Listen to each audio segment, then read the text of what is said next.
Yeah, so hey guys, welcome back to our today's session.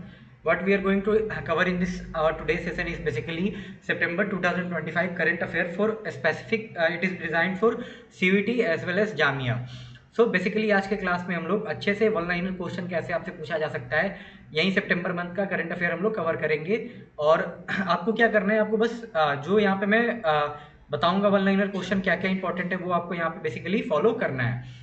तो अगर हम start करें यहाँ पे, तो सबसे पहले एज यूजुअल हमको क्या देखने को मिलेगा, इंटरनेशनल न्यूज़। ठीक, तो इंटरनेशनल न्यूज़ में सबसे पहले हमारे सामने आ जाता है यहाँ पे 2025 का ग्लोबल इनोवेशन इंडेक्स। ये आपसे ये क्वेश्चन पूछा जा सकता है कि which organisation is responsible for basically publishing global innovation index. तो आंसर क्या हो जाएगा आपका, वर्ल्ड इंटेलेक्चुअल प्रॉपर्टी ऑर्गेनाइजेशन, वीपो। ठीक है, नेक्स्ट इस पे इंपॉर्टेंट ये है कि इंडिया रैंक इसमें क्या है, इंडिया का रैंक 38 है आउट ऑफ 193 इकॉनमीज। ठीक है, और ऐसा चीज इसमें इंपॉर्टेंट हमको देखने को ऐसे मिल नहीं रहा।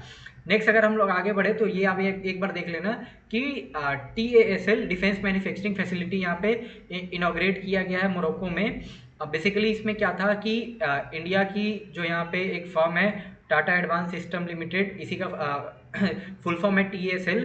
ये इंडिया का पहला प्राइवेट प्लांट सेक्टर है एक इंडियन प्राइवेट कंपनी के द्वारा अफ्रीका में। इससे पहले कोई भी इंडियन कंपनी, प्राइवेट कंपनी यहाँ पे अफ्रीका में जाकर ऐसा कोई प्लांट एस्टेब्लिश नहीं की थी। ठीक है, तो ये पहली बार हमको ऐसा देखने को मिला है जो कि यहाँ पे टाटा के द्वारा यहाँ पे किया गया है। और उनका उसके साथ ही साथ आपसे ये इसमें पूछा जा सकता है कि who is current prime minister of Morocco.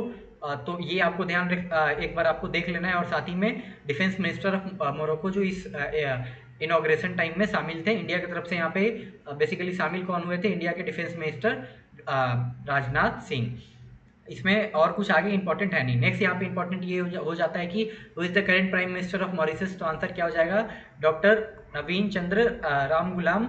और आपसे ये भी पूछा जा सकता है कि basically his ancestral village is located in which state। तो if they ask state तो आंसर क्या हो जाएगा, Bihar. And if they ask district तो आंसर हो जाएगा हमारा भोजपुर।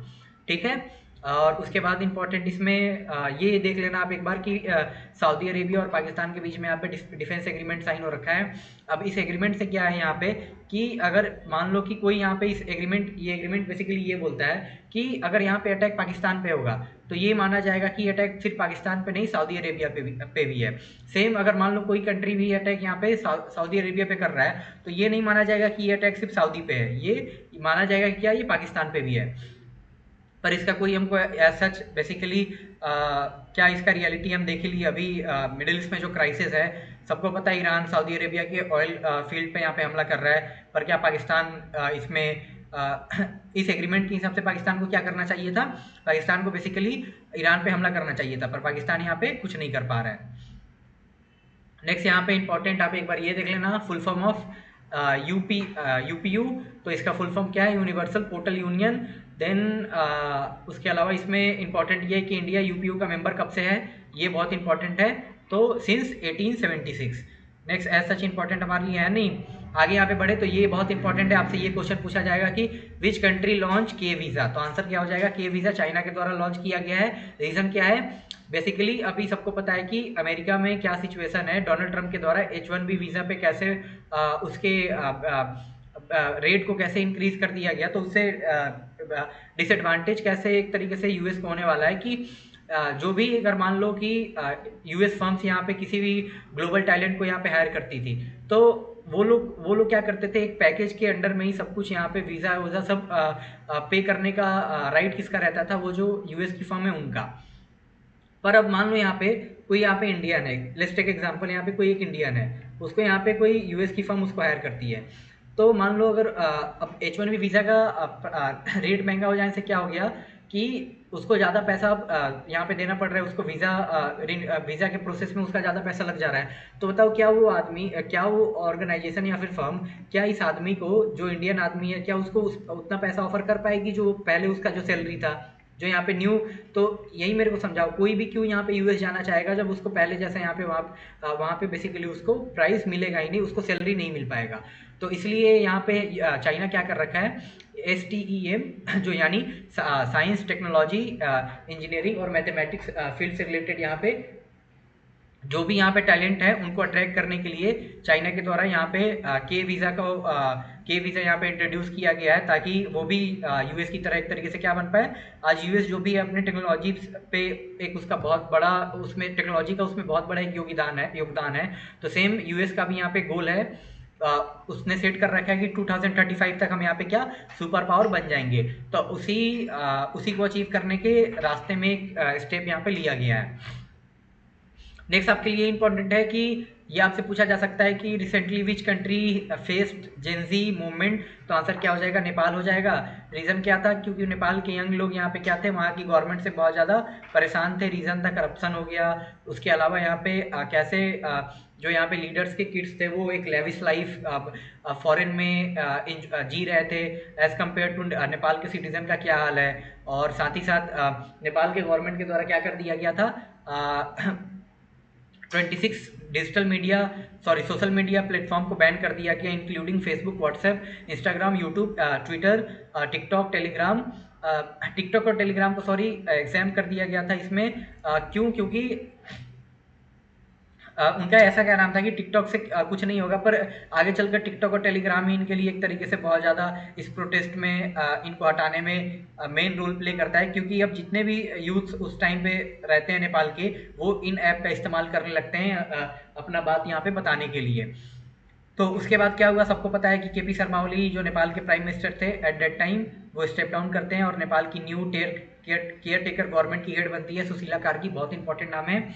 वो क्या करती है, जब तक नेपाल में फ्रेश यहाँ पे डेमोक्रेटिक इलेक्शन नहीं हो जाते हैं तब तक नेपाल को लीड करती हैं। और अभी नेपाल में मार्च में लास्ट मंथ में यहाँ पे इलेक्शन हो रखा है, तो नेपाल के न्यू प्राइम मिनिस्टर बने हैं बालेंद्र साहब, बहुत इंपॉर्टेंट नाम है, आप ध्यान रखना, ठीक है। देन ये इंपॉर्टेंट है कि China launch world first sodium ion portable power station. इसमें कुछ बस वैसा है नहीं, बस ये आप जान लो कि कैसे सबको हम लोग देखते हैं EV जैसे इलेक्ट्रिक व्हीकल चार्ज करने के लिए इंडिया में बहुत सारे अलग अलग स्टेशन बने हुए हैं। तो वैसे ही यहाँ पे चाइना में क्या वर्ल्ड का पहला sodium ion portable station, power station बनाया जा रहा है, जिससे हम लोग क्या बेसिकली लैपटॉप, ड्रोन्स, हीटर ये सब चार्ज कर सकते हैं। उसके अलावा सच इंपॉर्टेंट इसमें है नहीं। फिर अब नेशनल न्यूज़ पर आए तो ये बहुत इंपॉर्टेंट है कि इंडिया का जो कोल्ड डेजर्ट रिजर्व है उसको क्या world network of biosphere reserve में ऐड कर दिया गया है। अब ये world network of biosphere reserve किसके अंडर में आता है, यूनेस्को के अंडर में आता है, ठीक है। रिसेंटली इंडिया की तरफ से जो कोल्ड डेजर्ट बायोस्फीयर रिजर्व है, लोकेशन क्या है, लाहौल स्पीति, जो लाहौल स्पीति हिमाचल प्रदेश में एक डिस्ट्रिक्ट है, वहीं पे हमारा कोल्ड डेजर्ट रिजर्व लोकेटेड है। इसको अभी रिसेंटली यूनेस्को के कोल्ड डेजर्ट बायोस्फीयर रिजर्व में ऐड किया गया। तो क्वेश्चन आपसे ये पूछा जा सकता है कि recently which Indian desert has been added to world network of biosphere reserve. तो आंसर क्या हो जाएगा हमारा, कोल्ड डेजर्ट रिजर्व, ठीक है। इसके साथ साथ हमारे टोटल ये क्वेश्चन एक और पूछा जा सकता है कि how many world networks of biosphere reserves are in India which has been included in WNBR। तो आंसर क्या हो जाएगा हमारा 13, ठीक है। भारत की तरफ से टोटल 13 यूनेस्को के WNBR जो यानी फुल फॉर्म क्या है, वर्ल्ड नेटवर्क ऑफ बायोस्फीयर में यहाँ पे क्या हो रखे हैं, इंक्लूड हो रखे हैं। नेक्स्ट आपके लिए इंपॉर्टेंट इसमें ऐसा है नहीं। फिर आप एक बार ये देख लेना, who is the current minister of statistics, बहुत इंपॉर्टेंट है आपके लिए, आपको ये देख लेना है। उसके अलावा इसमें इंपॉर्टेंट ये कुछ वैसा है नहीं, आपको क्लैट अगर देना रहता तो इंपॉर्टेंट रहता। ये समझाया गया है कि 2011 से 23 का कंपेरिजन यहाँ पे किया गया है। तो आई थिंक आप सबको पता ही होगा कि इन्फेंट मोर्टेलिटी रेट क्या होता है। इसका मतलब ये है कि हम लोग चेक करते हैं इंडिया क्या पूरे वर्ल्ड में पर 1000 यहाँ पे जो बच्चों का जन्म हो रहा है बिफोर कंप्लीटिंग इज 1 ईयर, कितनों का उसमें से डेथ हो जा रहा है, ठीक है। तो ये संख्या, ये अमाउंट पहले 44 था 2011 में, ठीक है, कि before completing is 1 year of birth every 44 child if we compare to 1000 birth they died before completing 1 year of age. But ये घटकर कितना हो चुका है 25 एज ऑफ 2023। तो एक तरीके से ये भी बहुत अच्छा है। और आगे यहाँ पे हमारे लिए सच इंपॉर्टेंट है नहीं। Next again one liner question आ गया कि where is India first bamboo based bio ethanol plant recently inaugurated. तो आंसर क्या हो जाएगा हमारा आसाम में। ठीक है, ये आपको ध्यान रखना है। और लोकेशन आप एक बार देख लेना, यही लोकेशन ये है Numaligarh refinery limited at Assam. ठीक है, और कुछ इसमें इंपॉर्टेंट नहीं है। नेक्स्ट अगर हम लोग आगे बढ़े तो ये देख लेना, इंडिया के न्यू यहाँ पे वाइस प्रेसिडेंट 15 वाइस प्रेसिडेंट यहाँ पे इलेक्ट हुए हैं सीपी राधाकृष्णन। पूरा नाम है चंद्रापुरम पोन्नुस्वामी राधाकृष्णन। ठीक है, और इसमें ऐसा इंपॉर्टेंट नहीं है। फिर यहाँ पे ये आप एक बार देख लेना, ministry of power releases state energy efficiency index 2024। Ministry of power के द्वारा यहाँ पे इस रिपोर्ट को पब्लिश किया गया है। तो क्वेश्चन ये पूछा जा सकता है कि which ministry is responsible for publishing state energy efficiency index. तो आंसर क्या हो जाएगा, मिनिस्ट्री ऑफ पावर। तो अगेन सिंपल क्वेश्चन आपसे ये पूछा जाएगा, with the current minister of power. तो आपको ये देख लेना है। देन यहाँ पे है NRIF का रैंकिंग, यहाँ पे है इंडिया के जो हायर इंस्टीट्यूशन है उनको रैंक करता है। तो ओवरऑल सब कुछ अगर हम लोग देख ले तो टॉप IIT मद्रास कर रखा है, यूनिवर्सिटी वाइज टॉप पर है Indian institute of science Bengaluru, IISc Bengaluru. College wise देख ले तो DU का हिंदू कॉलेज ये टॉप पर है। रिसर्च इंस्टीट्यूट में देख ले तो अगेन यहाँ पे इंडियन इंस्टीट्यूट ऑफ साइंस है बेंगलुरु का। अब यहाँ पे अगर हम लोग बेसिकली कोर्स वाइज देख ले तो कोर्स वाइज यहाँ पे टॉप किसने किया है, तो इंजीनियरिंग फील्ड में यहाँ पे IIT मद्रास टॉप पर है। मैनेजमेंट के लिए बेस्ट कौन सा है, IIM अहमदाबाद। फार्मेसी के लिए बेस्ट है जामिया हमदर्द, संगम बिहार के आगे न्यू दिल्ली में ही लोकेटेड है ये। उसके अलावा आर्किटेक्चर और प्लानिंग के लिए है IIT रुड़की बहुत टॉप पर।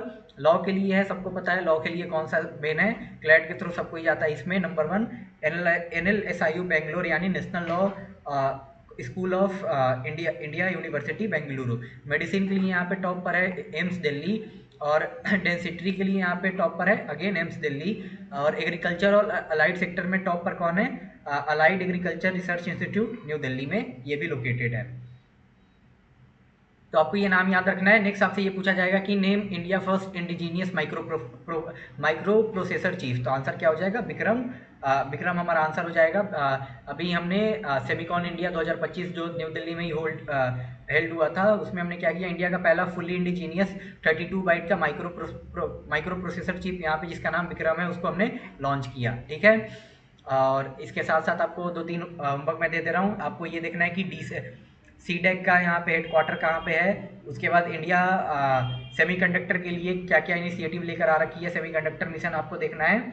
और अभी इंडिया में सेमीकंडक्टर के कहाँ कहाँ पे प्लांट एस्टैब्लिश हुए हैं और कहाँ कहाँ पे होने वाले हैं। ठीक है, नेक्स्ट यहाँ पे ये है Mercedes Benz Hurun India wealth report 2025। इसके हिसाब से महाराष्ट्र में सबसे ज़्यादा इंडिया में कहीं पे मिलेनियर लोग हैं, तो कहाँ पे महाराष्ट्र में कितने टोटल 1,78,600 यहाँ पे लोग हैं। और सबसे ज़्यादा सिटी वाइज कहाँ पे है, तो मिलेनियर कैपिटल क्या कौन सा है हमारा, मुंबई। वहाँ पे 1,42,000 यहाँ पे वेल्दी फैमिलीज हैं। नेक्स्ट यहाँ पे आपके लिए सच इंपॉर्टेंट कुछ यहाँ पे है नहीं। आगे अगर हम लोग बढ़े तो हाँ ये देख लेना कि UDIAC का रिपोर्ट है 2024-25 का, जिसके हिसाब से क्या है कि इंडिया में पहली बार 10,000 मिलियन टीचर यहाँ पे हमने यहाँ पे 10 मिलियन टीचर्स का यहाँ पे अमाउंट को क्रॉस किया है। अगर हम लोग इंडिया में टोटल स्कूल्स देख ले तो कितना है 1.5 मिलियन, उसमें से 50% गवर्नमेंट स्कूल है अराउंड और 50% प्राइवेट। ठीक है, 1.5 मिलियन का। और टोटल स्टूडेंट्स कितने एनरोल है 2.40 मिलियन। नेक्स्ट यहाँ पे इंपॉर्टेंट हमारे लिए हाँ ये भी इंपॉर्टेंट है कि जितने भी इंडिया में टीचर्स हैं यानी अभी हमने क्या देखा था 10 मिलियन टीचर्स हैं, तो उसमें से 54.3% वुमेन्स टीचर हैं। तो ये भी बहुत अच्छा बात है हमारे लिए कि वुमेन का पार्टिसिपेशन हमको देखने को मिल रहा है ज़्यादा। नेक्स्ट आपसे ये पूछा जाएगा कि recently where did Asian games held. तो आंसर क्या हो जाएगा, Nagoya Japan from 29 to 4 October 2026।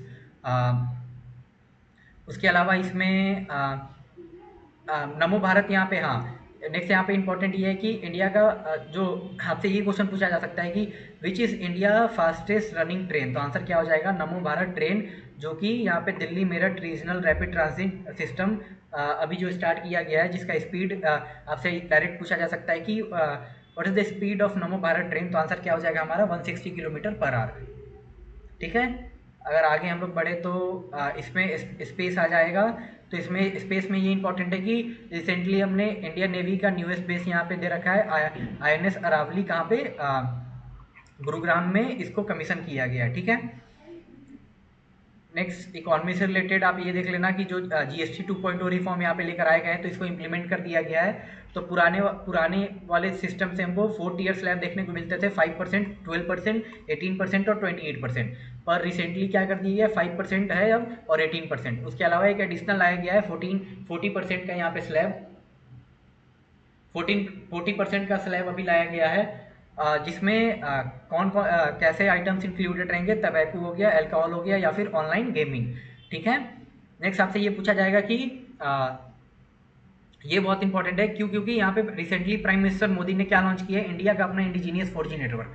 इसका मतलब ये नहीं है कि इंडिया के पास अभी अभी 4G आ रखा है। इंडिया में 4G आपको अराउंड 2018 से ही देखने को मिल रहा है, पर वो हम लोग किसी इंटरनेशनल फर्म के या फिर ऑर्गेनाइजेशन की हेल्प से हमने बिल्ड किया था। पर फाइनली इंडिया का अपना इंडिजीनियस 4G नेटवर्क यहाँ पे कंप्लीट होकर लॉन्च हो चुका है। और इसके साथ साथ क्या हो चुका है कि India now joins a select of 5 countries in the world that have fully indigenous technology for launching 4G service. See, अभी इंडिया में 5G चल रहा है, सबको पता है, पर 5G चल रहा है, पर क्या 5G हमने खुद से बनाया है? नहीं, हमने बाहर के कंट्री से हेल्प ले रखा है। पर वर्ल्ड में जितने भी कंट्रीज है, उनमें से इंडिया से पहले मात्र 4 ऐसे कंट्रीज थे वो खुद से यहाँ पे इंडिजीनियस 4G नेटवर्क बना पाए थे। इंडिया यहाँ पे रिसेंटली 5th ऐसा कंट्री बना है जिसके पास अपना इंडिजीनियस 4G नेटवर्क है। तो ये भी आपके लिए बहुत इंपॉर्टेंट हो जाता है, ठीक है। और ये हमने किस ओकेजन पे लॉन्च किया, BSNL के 25th एनिवर्सरी के ओकेजन पे, ठीक है। यानी BSNL को लॉन्च हुए कितने साल हो गए हैं, 25 साल। नेक्स्ट, ये भी बहुत इंपॉर्टेंट है, क्यों, क्योंकि यहाँ पे क्या आपको बताया जा रहा है कि जो हमारा मेक इन इंडिया इनिशिएटिव था, इसका 10 साल कंप्लीट हो चुका है। 2014 में 25 सितंबर को प्राइम मिनिस्टर मोदी के द्वारा लॉन्च किया गया था। अब इसके अंडर में अराउंड इंडिया में अभी कितने स्टार्टअप हैं, 1,80,000 से भी ज़्यादा DPIIT रिकॉग्नाइज, ये मेक इन इंडिया के अंडर में एक बॉडी बनाया गया है DPIIT। उसके अंडर में कितने रिकॉग्नाइज स्टार्टअप है, 1,80,000, ठीक है। इसके साथ साथ इंडिया क्या बन चुका है, पूरे वर्ल्ड में इंडिया 3rd लार्जेस्ट ग्लोबली यहाँ पे स्टार्टअप हब बन चुका है। सबसे ज़्यादा स्टार्टअप हमको कहाँ देखने को मिलता है, US में, देन चाइना है, देन उसके बाद इंडिया। ये भी हमारे लिए बहुत अच्छा है। ये 1,80,000 स्टार्टअप में से 118 ऐसे स्टार्टअप है जो यहाँ पे यूनिकॉर्न बन चुके हैं। आपको एक टास्क दे रहा हूँ, वहाँ पे मेरे को बताओगे कि यूनिकॉर्न्स कोई स्टार्टअप कब बन सकता है, उसका वैल्यूएशन कितना हो जाएगा, उसके बाद उसको यूनिकॉर्न का स्टेटस दिया जाएगा गवर्नमेंट के द्वारा। नेक्स्ट, यहाँ पे ये इंपॉर्टेंट है आपके लिए, क्वेश्चन ये पूछा जाएगा कि इंडिया का पहला PM मित्रा पार्क यहाँ पे कहाँ पे उसका फाउंडेशन कहाँ पे रखा गया है, तो आंसर क्या होगा, मध्य प्रदेश में। अब इंपॉर्टेंट क्यों है PM मित्रा पार्क, क्यों, क्योंकि एक ऐसा एरिया बनाया गया है 2158 एकड़ में, जिसमें आपको क्या देखने को मिलेगा, farm to fibre to factory to fashion to foreign. यानी हम किसी चीज़ का प्रोडक्शन करेंगे पहले, फिर उस रॉ मटेरियल को हम क्या करेंगे, फैक्ट्री में ले जाएंगे, फिर उसको हम लोग बनाकर यहाँ मैन्युफैक्चर करके डिज़ाइन करेंगे, और डिज़ाइन करके हमको क्या करना है, बाहर इंटरनेशनल मार्केट में बेचना है। तो इंडिया में ऐसा पहला एक तरीके से बेसिकली जगह नहीं था, तो इसलिए इंडिया में पहली बार ऐसा PM मित्रा टेक्सटाइल पार्क यहाँ पे कहाँ, Bhainsola village, Dhar district of Madhya Pradesh में यहाँ पे खोला गया है, ठीक है। मोदी प्राइम मिनिस्टर मोदी के बर्थडे पे ही इसको बेसिकली इसका फाउंडेशन को लेट डाउन किया गया। अब अगर आगे हम लोग देखें यहाँ पे कुछ अवार्ड्स एंड ऑनर से रिलेटेड, तो ये बहुत इंपॉर्टेंट है कि Mohanlal receives Dada Saheb Phalke award.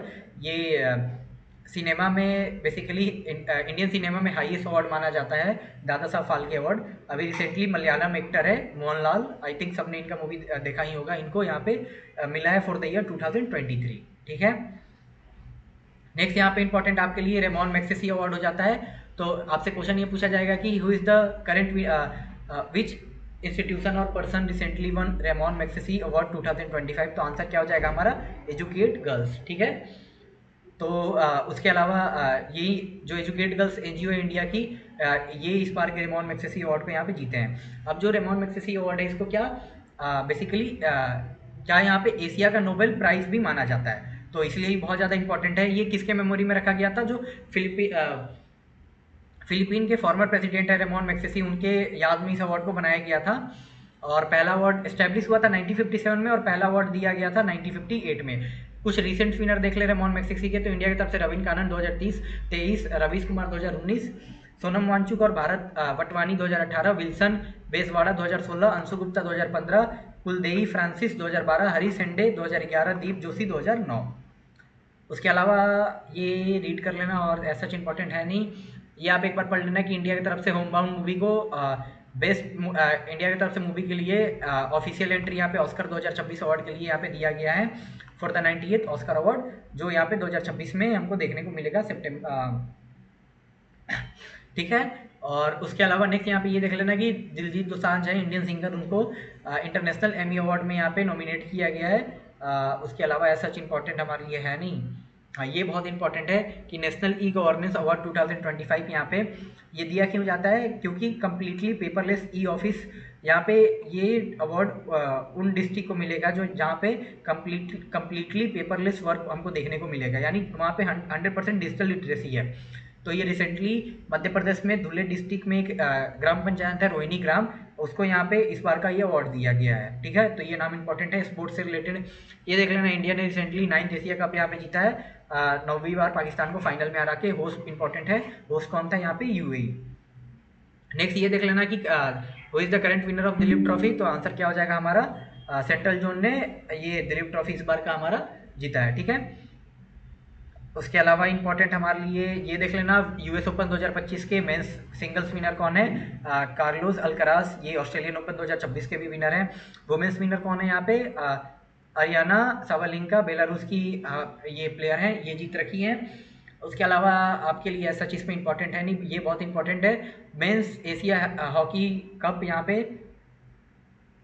Asia का मेंस एशिया हॉकी कप यहाँ पे 2025 वेन्यू इंपॉर्टेंट है, राजगीर स्पोर्ट्स कॉम्प्लेक्स बिहार में होस्ट किया गया था। इंडिया ने ये अवार्ड जीता है 8 साल के गैप के बाद। हमने फाइनल में हमने किसको हराया था, कोई बता सकता है? ये आपका टास्क है कि whom we did defeat in 2025 Asia hockey cup. अब same women's Asia hockey cup का वेन्यू क्या है, हांगझू चाइना, बट इसमें हमने फाइनल में चाइना से हम फाइनल हार गए, ठीक है। इसमें हमारा पोजीशन रनर अप का है। अब ये नोट कर लेना यहाँ पे अभिमन्यु मिश्रा इंडियन ओरिजिन के यूएस सिटीजन है, इन्होंने वर्ल्ड चैंपियन डी बुकेस को ये हराने वाले यंगेस्ट प्लेयर बन चुके हैं। नेक्स्ट ये बहुत इंपॉर्टेंट है, new director general of SSB Sanjay Singhal. SSB का क्या काम है, इंडिया का जो बॉर्डर है नेपाल और भूटान पे, वहाँ पे प्रोटेक्ट करने का काम सशस्त्र सीमा बल यानी एसएसबी का रहता है। इंपॉर्टेंट डेट्स देख लेना, टीचर्स डे सबको पता है 5 सितंबर हम लोग क्यों मनाते हैं, क्योंकि हमारे इंडिया के सेकंड प्रेसिडेंट और पहले vice president doctor Sarvepalli Radhakrishnan का ये क्या है बर्थडे भी है, ठीक है। उसके अलावा इंटरनेशनल लिटरेसी डे 8 सितंबर।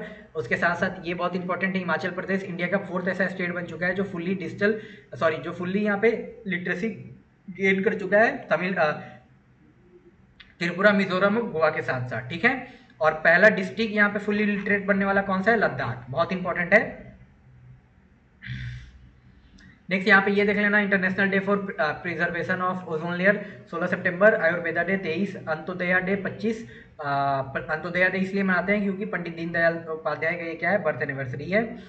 नेक्स्ट वर्ल्ड टूरिज्म डे 27 सितंबर। फेमस बुक देख लेना क्योंकि बुक बहुत ज़्यादा पूछा जाता है सीयूटी में, M S Swaminathan the man India किसके द्वारा लिखा गया है, पीएम वादा जयकुमार के द्वारा। Eye witness India from Nehru to Narendra Modi किसके द्वारा लिखा गया है, Shahid Siddiqui. Different but not less Anupam Kher क्या है, ये बहुत इंपॉर्टेंट है आपके लिए।